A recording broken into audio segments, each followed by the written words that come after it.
To overcome, you must educate. Educate not only yourself, but educate anyone seeking to learn. We are all dead America. We can all learn something. To learn, we must challenge what we already understand. The way we do that is through conversation. Sometimes we have conversations with others. However, some of the best conversations happen with ourselves. Reach out and challenge yourself. Let's dive in and learn something new right now. Today we are speaking with Jason Lange. He is a men's embodiment coach, and he's all about evolutionary men. Jason, could you please introduce yourself? Let people know just a little more about you, please. Yeah, first off, thanks for having me here, Ed. Excited to be here. And so, I'm a men's work guide, coach, and facilitator. I've been working with men for about 15 years now. Started my journey. My journey started with me getting into men's work.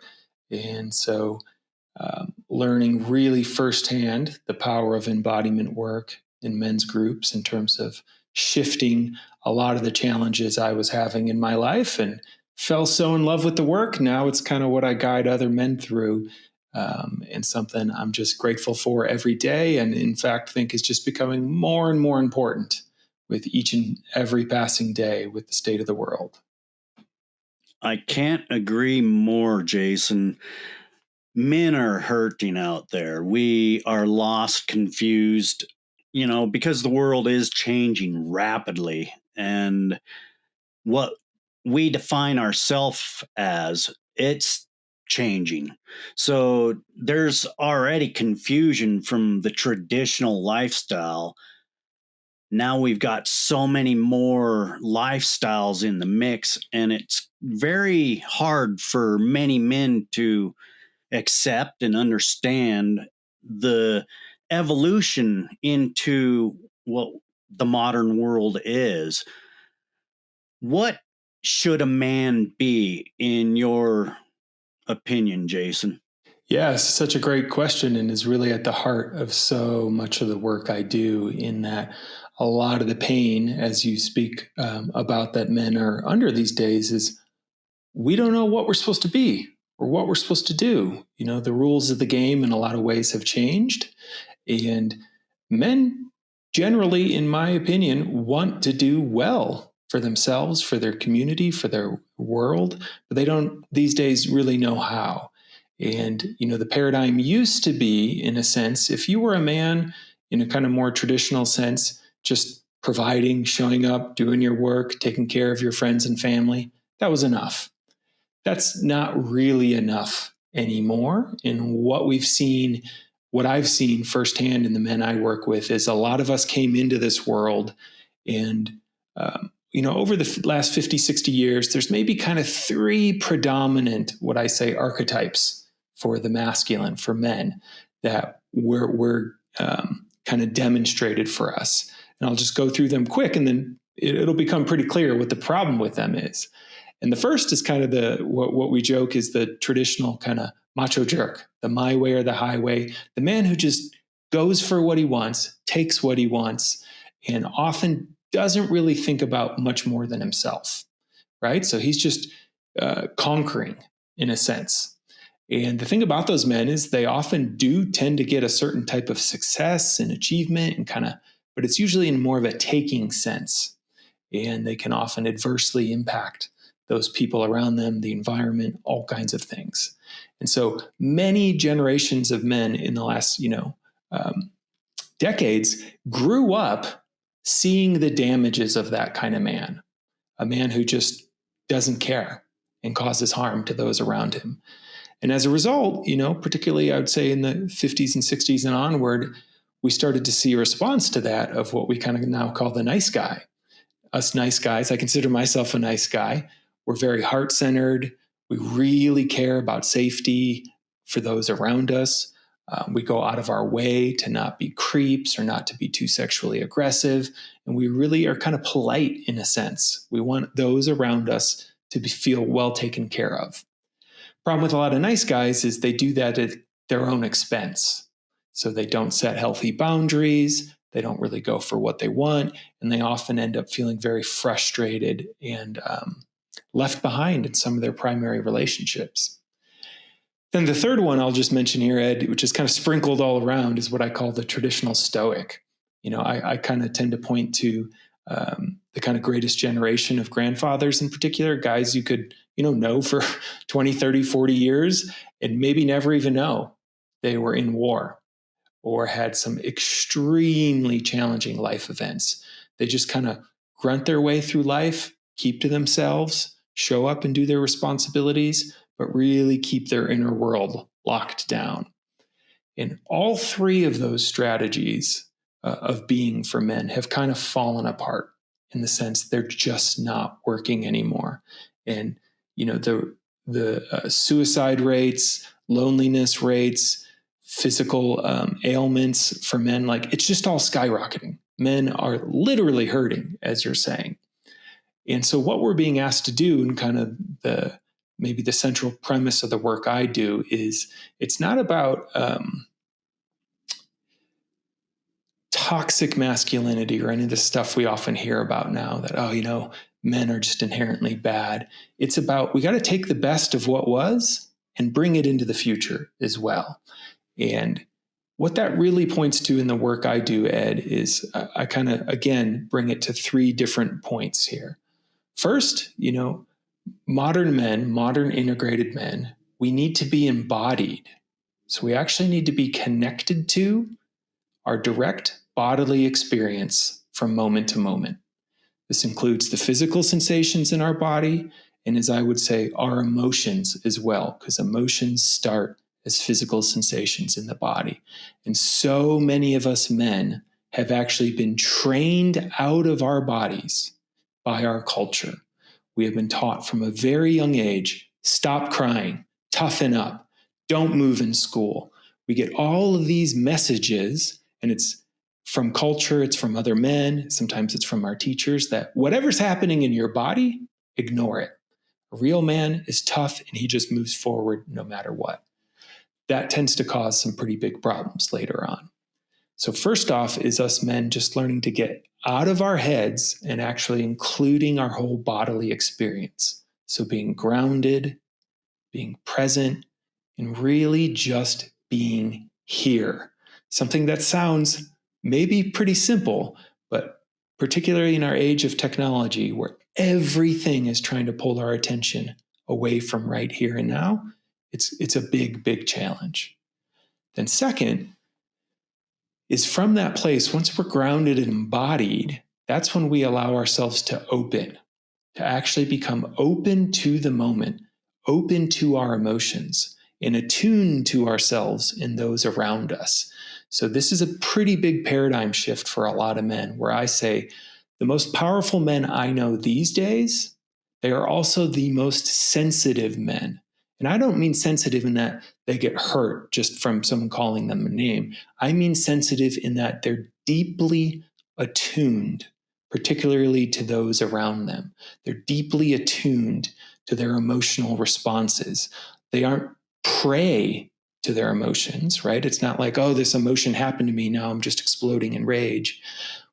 They're actually able to notice and see and be with, wow, I'm feeling really angry right now. That is such an evolutionary leap for most men to actually be able to name what their inner experience is in the moment rather than just reacting from it. So there's this openness that is deeply connected to that bedrock of groundedness and presence. And then the third thing I'll just add here in terms of what I kind of say as an evolutionary man is we learn to take power of our awareness, to control where is my attention going in any given moment, and to learn that our awareness is actually one of our superpowers. So in any given moment, can I take my awareness, literally the focus of my attention, and put it on what is most important for me, for my family, for my work, for the planet, whatever that means in that particularly moment. Another way to think about this is we are able to orient towards depth. What is the most important thing for me to be paying attention to right now?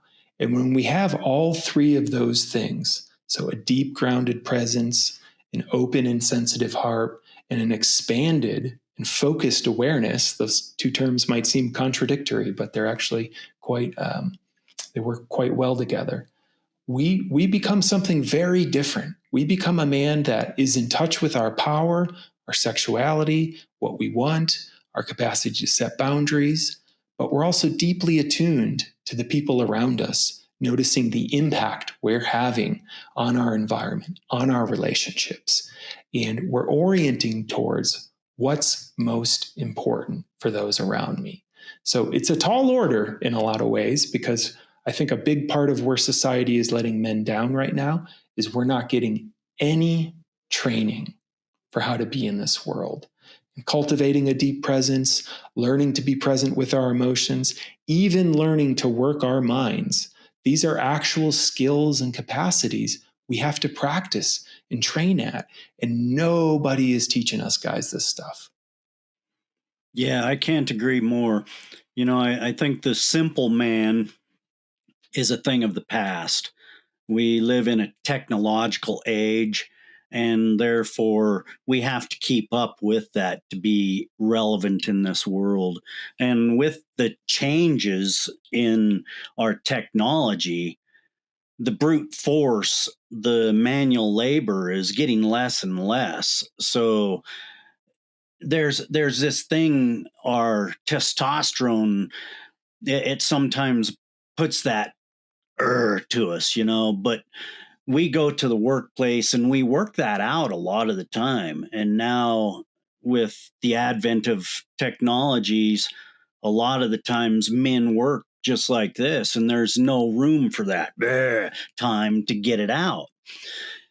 We need to incorporate social activities that allow us to be around men. You say men groups are necessary, and I really do agree with that a lot. Dealing with men in this atmosphere, what are some of the struggles that we are facing as men transitioning? Yeah, absolutely. We mentioned one in particular is loneliness and isolation. So I think men in particular are very susceptible to falling into very isolating life patterns. This is obviously different across cultures and in individuals, but in general, a lot of women are better at just maintaining relationships, just literally just having connections in their lives. A lot of us men, again, partly, some of it biological, but a lot of it cultural, fall prey to what I call the myth of the lone wolf. This idea that, a real man is someone who's tough, that doesn't need anyone, doesn't rely on anyone. So we kind of have that context along with, like you spoke about, a lot of shifting cultural and technological changes, where a lot of the places us men used to go to get community have kind of fallen apart. Social groups, men's clubs, certain types of work and activities, church groups for some people. There's a huge range of things, but a lot of that stuff is falling apart. And there's this shift, right? At least here in the West, to kind of work from home, more entrepreneurial stuff, where many men I work with, right, they can spend days or weeks without interacting with a person. You can click and order everything off Amazon, and there's all this energy now kind of working against us from actually connecting with other human beings. And again, I think it's men that are particularly vulnerable to this, because we have this thing of, I got to do it all myself. So many men internalize this belief that I got to figure it out all myself. That's what a tough man does. Here in the States where I live, right? We are just inundated with the image, in particular, of like the lone cowboy, the rugged individual, just pulls himself up by his bootstraps. And the truth is, that doesn't work anymore, right? Many of the men that go that route end up addicted to alcohol or weed or have autoimmune disorders. They die earlier. Like, there is just a crazy amount of stats. We are meant to live in community, meant to live relationally and in community. And in the natural world, right, the lone wolf is actually the wolf that was kicked out of the pack. And they do not survive as long as the wolves in a pack. It has real consequences. So, for one, most men are chronically malnourished in connection, is what I find. And if they do have connection in their life, Ed, a lot of men out of the gate, we default to connecting via what I call triangulation. So it's me and you, and we build connection by having our attention on a third thing. A sports game, an activity. There's something that we're putting our attention on. Another way I put this is men like to talk about things, right? We'll get together and we'll just talk about things or politics or whatever. But rarely are men trained to turn their attention towards each other. Hey, I'm going to ask you what's going on in your life. You're going to ask me what's going on in my life. And our attention is actually going to be on each other, which is where the deepest connection is often built, and where I see time and time again with men I work with, it's like they are in the desert, malnourished, and they get into a space where people are actually present, and something inside them comes back alive. Some type of connection starts to blossom, and vitality comes back to their lives. So for one, there's not enough connection for so many guys. Number two, like I said, is just these changing expectations for what men should be, in a sense. The probably most concrete form of this is some of these ideas we've talked about, we kind of consolidate in what we call the man box, which is this idea that, and they've done research, right? It's really interesting. They polled men and women across the board. So this was both sides. And just a simple question: what marks the transition between a girl and a woman? Right? What makes a girl turn into a woman? And most people, both men and women included, noted biological features. So she starts menstruating, she has her cycle, her body changes, then she's a woman, right? Same question asked about boys and men, totally different answers. It's not based on biology, it's based on how the man is showing up in his culture or society, expectations of behavior and integrity, meaning a boy could be fully mature in his body, but not be considered a man, right? Oh, he's failure to launch, right? He's stuck at home. And part of what drives that are these, what we call the man box, which is, right, the set of expectations that create a box of behavior for us men, that if we're checking the contents of that box, we're a man. If we're not checking the contents of that box, we're less than a man. We're something else. There's all kinds of slurs and words for that people use. But some of the defining characteristics of that, like we said, are be tough. Don't show emotion. Don't be weak. Push yourself. These are some of the messages we get from a very young age as men, which again then leads to this incredible problem of, as human beings, we men have emotions and feelings. But from a young age, we are not taught what they are or how to relate to them or how to healthily express them. So what happens instead is we have these uncomfortable sensations in our bodies. Sometimes we can't even label what they are. And what men, I think in particular, do, Ed, is they turn to things outside of them to try to get rid of that feeling. So booze, weed, porn, masturbation, food, working really hard, earning money. There's so many different ways us men will try to eject from our experience so we don't have to feel it. And the trouble is, feelings don't go away.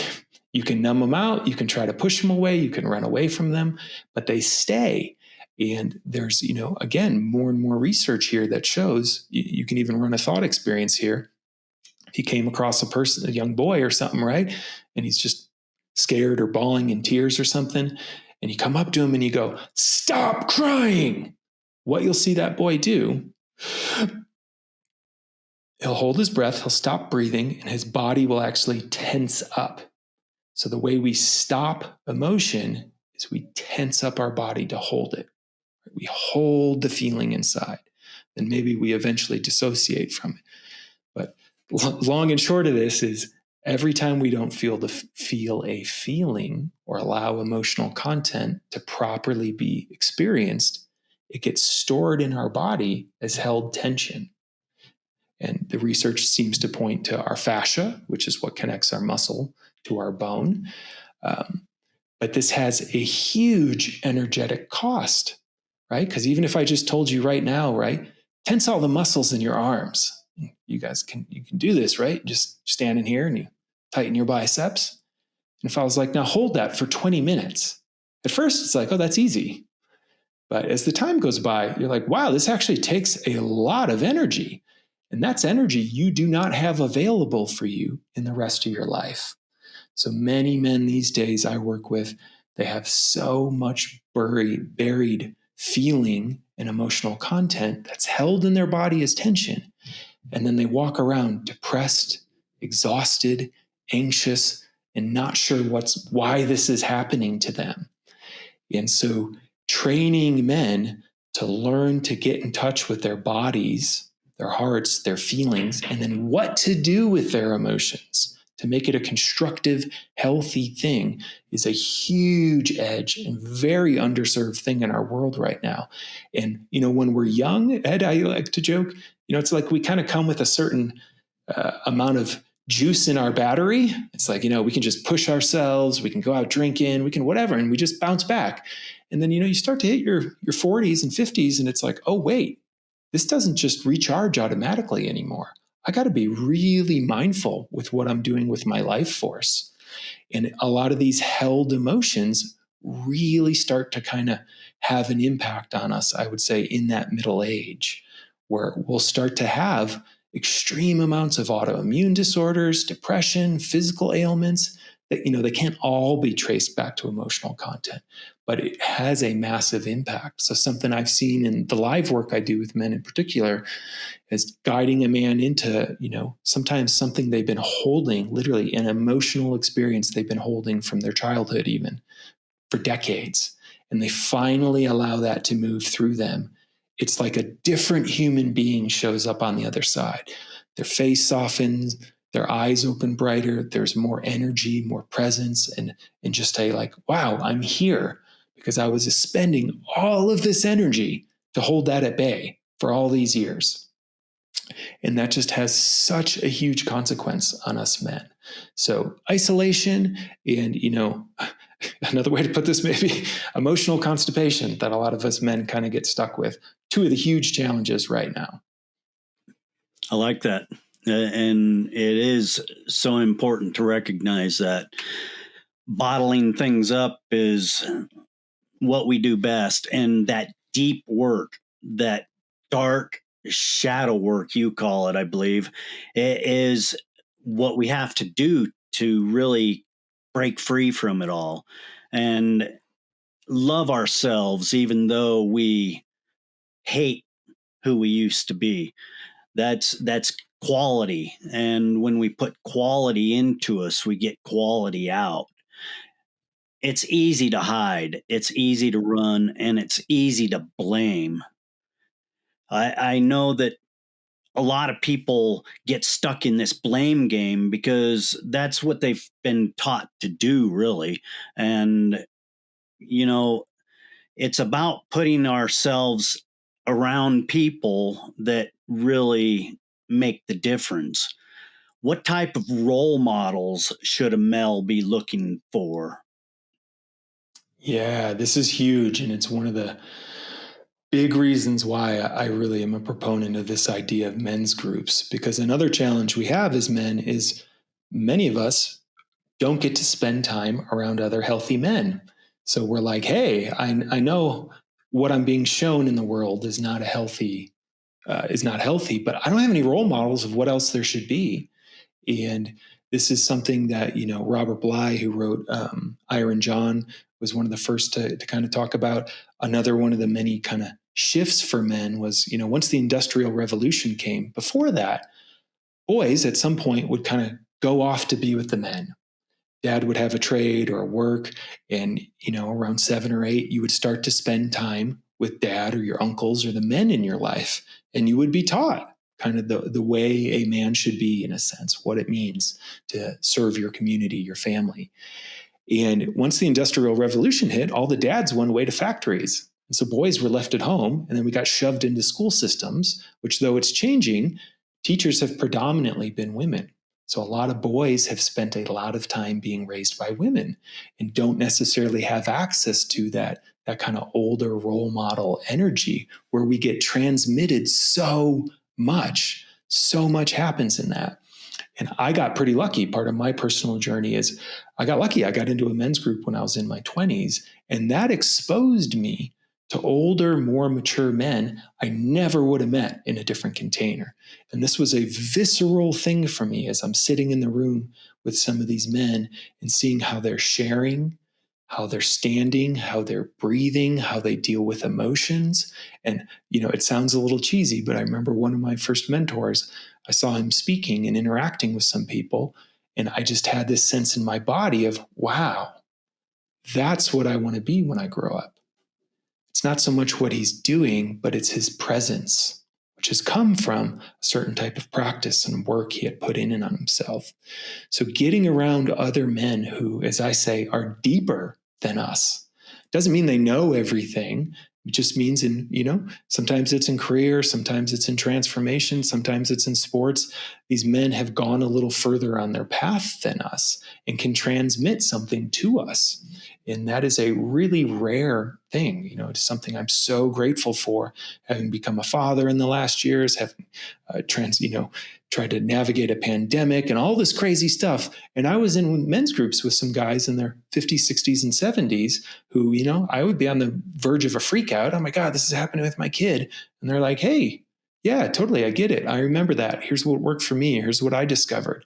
And my whole nervous system just would relax. Like, oh, okay, I got some people looking out for me who have some advice for me, who can guide me. Doesn't mean they have all the answers, but their wisdom was transmitted to me. So getting around other healthy men is one of the most powerful things we can do as guys, to get around other men who can call us forward when there's something in our life we need to be held accountable for, and frankly, just support us when we can't hold it together anymore. And so many men I know are just bracing, holding on for dear life, and have nowhere to go where they can, sometimes literally, but oftentimes figuratively, be held by others. Hey man, it's okay. I've got you right now. You don't have to hold it in. That to me is one of the most powerful shifts I've seen for men. So getting in a group, getting around other healthy men changes lives. I've just seen it time and time again. Yeah. I think it's one of the most important things. You need that context to be. And the only way you can get context of a man is to be around a true man. And that sometimes is very difficult to find. Another big thing I remember is being able to reach out and ask, hey, can you help me with this? Do you have any advice? It was one of the hardest things for me to do. Do you have any advice for young men? How do you reach out to a possible role model and ask for that help that you might need? Yeah, just want to really highlight what you said, because this is sometimes the hardest thing for men to do. What I've seen in the work I do with men. I mean, I'll tell you, Ed, I'm a coach as well. So I work with guys one-on-one or in programs. And so sometimes I've had the experience many times, men are actually paying me for coaching, guidance, support, right? So they're paying me for it. And like a week will go by and I won't hear from them. And so I'll reach out and be like, hey, what's going on? Just wondering how you're doing. And they'll eventually reveal to me, oh my God, I had the worst couple of days in my life. It was so hard. I barely survived it. And I'm like, I'm literally here for you. You're actually paying me to be here for you. And you still, right, had this challenge to reach out because they're like, oh, I felt so much shame. I was embarrassed or whatever. And I'm like, no, that like what I tell my guys is the moment you want to withdraw is often the most important moment to reach out, to say, hey, I'm really struggling today. I'm in it. I'm stuck. I'm mad or I'm pissed or I'm sad or I feel totally trapped. And it's that reaching out and finding connection that often starts to release some of the energy to allow us to heal and move, or frankly, might not change a single thing about the actual mechanics of whatever challenge we're having in life. But connection often resources us so we have the energy to keep at that problem, so to speak. So it's not like talking to me necessarily fixes everything all the time, but it just makes a man feel like, okay, I'm not alone. I feel energized. I feel resourced, so I can go back and get at this thing again. But it's a real challenge. So if you're, thinking about it, whether it's, someone on social media or someone who wrote a book or someone in your immediate community, reach out to them. Just say, hey, I'm looking for a little guidance. Would you have some time to just sit down and chat? There is actually a fair amount of research that shows in a pretty profound way, men, it's not, the ideal obviously is you have like a very present, attuned, caring caregiver, father energy who can come in and is regularly engaged with your life. Many of us don't have that for various reasons, but what they've shown is even a single intervention by an older, caring, wise man. So this could be a sports coach, this could be an uncle, this could be someone in your community, a teacher, whatever. Somebody who just drops in with you and says, hey, you know what? I know you can do it. I believe in you. Let's figure this out. One time even can completely alter the trajectory of a boy and man's life. So these don't have to even be like, best friend relationships forever, but sometimes just getting a little mentorship from someone in your workplace or someone in your church or someone in your friends and family community. It's like, hey, I'm struggling with this thing. Have you ever dealt with that? And you ask them. People are often love to share about their wins or advice or self-story. So you got to reach out. And if it's a little too uncomfortable, you can find a container, something like a men's group or a retreat or a program to come into where that's really woven in as well. Yeah, that's good advice. Another thing is quality. I think the quality of your mentors matter because we touched on it earlier. What you are around is what you become, and you really want to think about that when you are attaching yourself. If the guy's out there partying and doing immature things, is that the right mentor that you want? I remember it was fun. It was great. It was energetic. It was thrilling to be around that energy.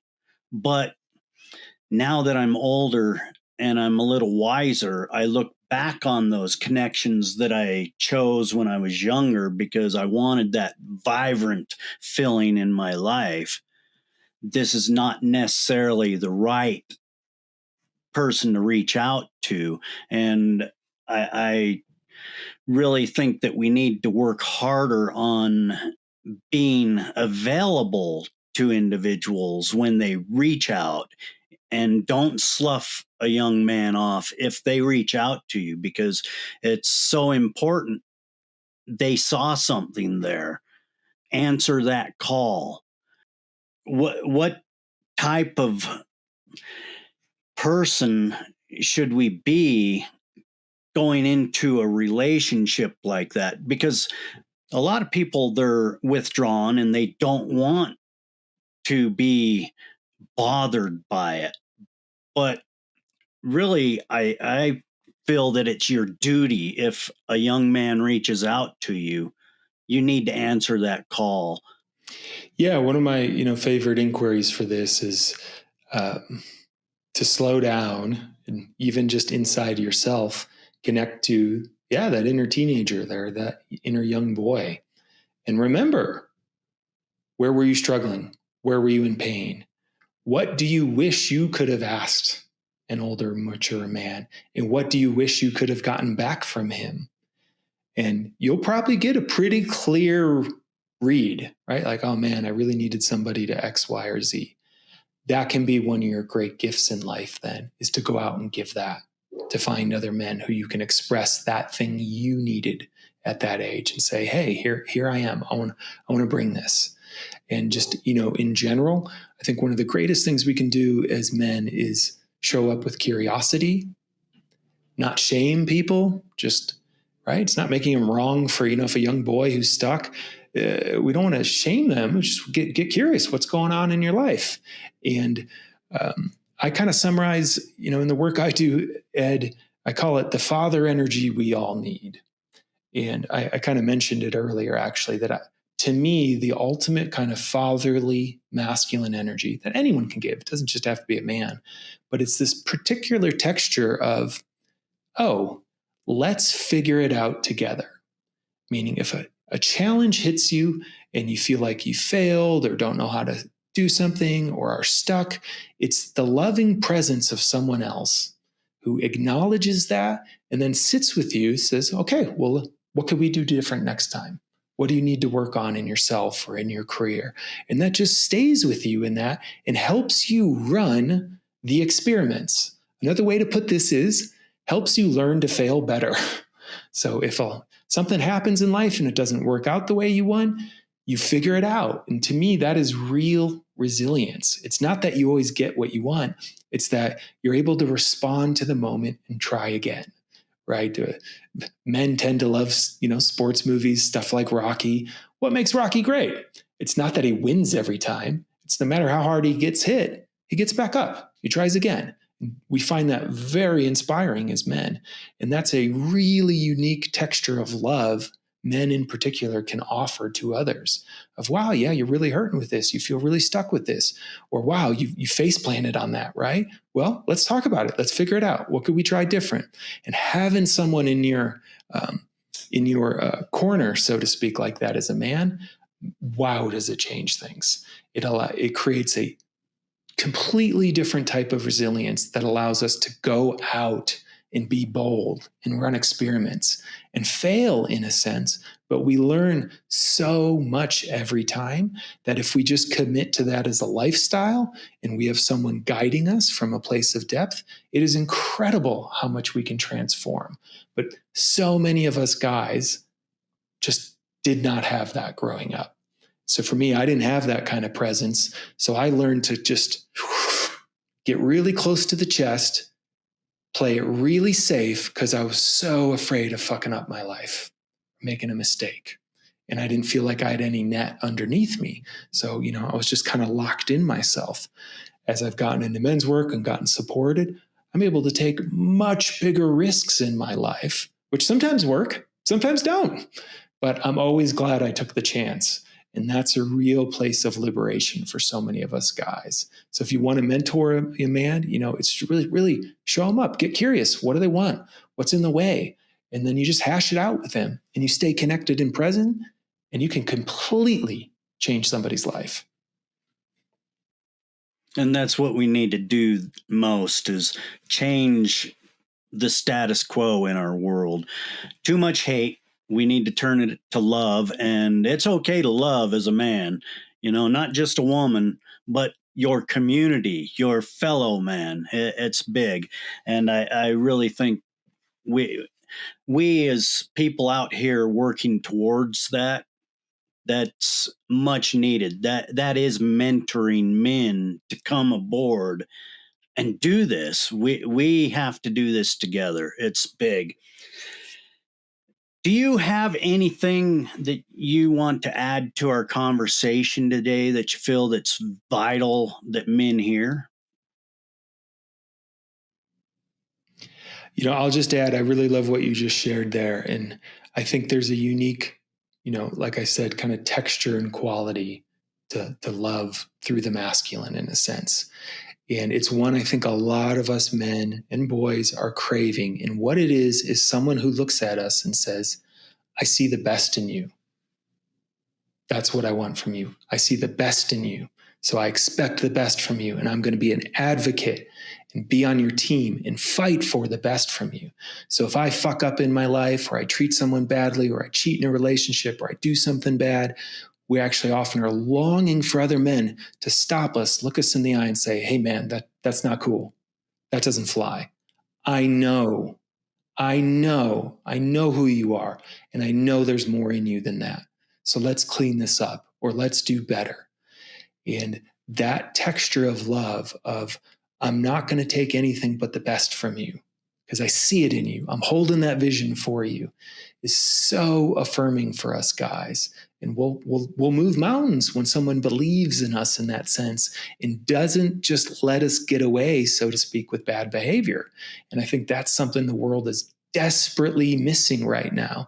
Is, it's not calling out so much, but it's calling forward the best in another person, right? The best in another man. And that is something I do not think enough men are doing, where I think it's our responsibility as men to call forward the other men in the world who we don't see showing up in the most healthy ways. And again, it's not about tearing them down or shaming them, but it's about pulling out the best of them, saying, hey man, I know you got more in there. Let's figure this out. How could we do this different? How could we clean up this mess? And, it can be a little controversial to say these days, Ed, but I'm definitely of the camp that what the world needs right now is not less men in the masculine. It's actually, we need way more healthy men holding the masculine, showing up in the world. Women in the feminine, they can't do it all on their own. They're fucking trying, but they can't. We need to step up as men and take responsibility for ourselves and for each other. And that is, one of my teachers, last thing I'll share here, pointed out, it is one of the most challenging things about stepping into what I kind of call men's work in this path of growth, which is about taking full responsibility for who we are in our lives. So this is very different from traditional kind of victim energy of, oh, my parents da-da-da, so I'm stuck, I'm a victim, it's not my fault. It's more, wow, what happened had an impact on me, right? How I was raised, my socioeconomic status, so many different things, right? This stuff happened to me and it had an impact. The thing is, the moment we become aware of what happened, we become responsible for shifting it. And that is a painful thing not a lot of men want to do. And it even extends beyond, it's not even about just taking responsibility for ourselves, but for the whole mess all men up until this point have created.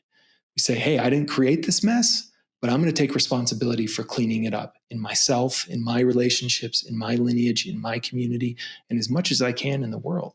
And not all men are up for that. It is something to bite off and chew, but it is incredibly empowering and liberating, I have seen, for so many guys to say, you know what?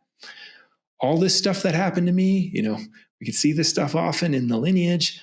My dad was raised a certain way. His dad was raised a certain way. His dad was raised a certain way. And when we're willing to step in and say, you know what, the buck stops here. I'm not willing to pass that on, whether I have kids or not. I'm going to change this karma in my generation and say, you know what, I am allowed to feel. I am allowed to love. I don't have to do it all alone. Power and sensitivity can go hand in hand. It's not either or, like so many of us men are taught. And the world needs so much more of that. I can't agree more. We're hurt and we need love and maturity and understanding to bring it back together.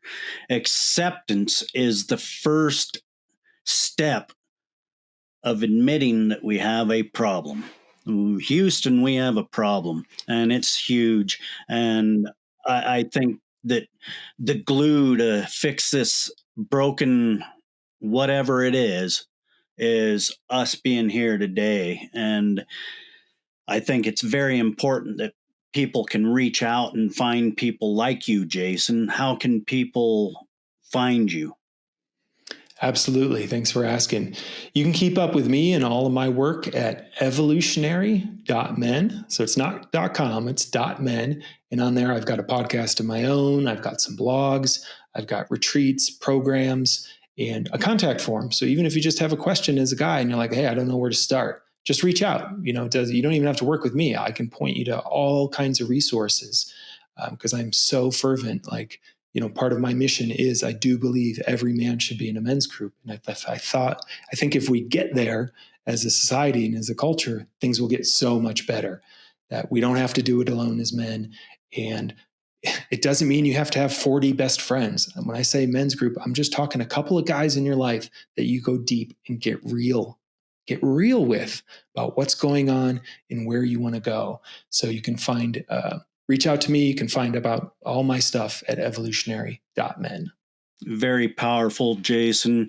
What you're doing is worth much respect. And I want to say thank you for doing that. And thank you for sharing it here with us today on the Dead America podcast. Yeah, thanks so much for having me, Ed, and creating a space like this to get the word out. It's really transformational, so appreciating you. Thank you for joining us today.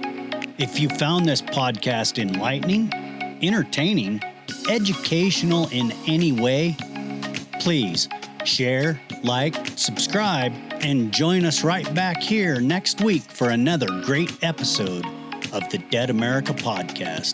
I'm Ed Waters, your host. Enjoy your afternoon wherever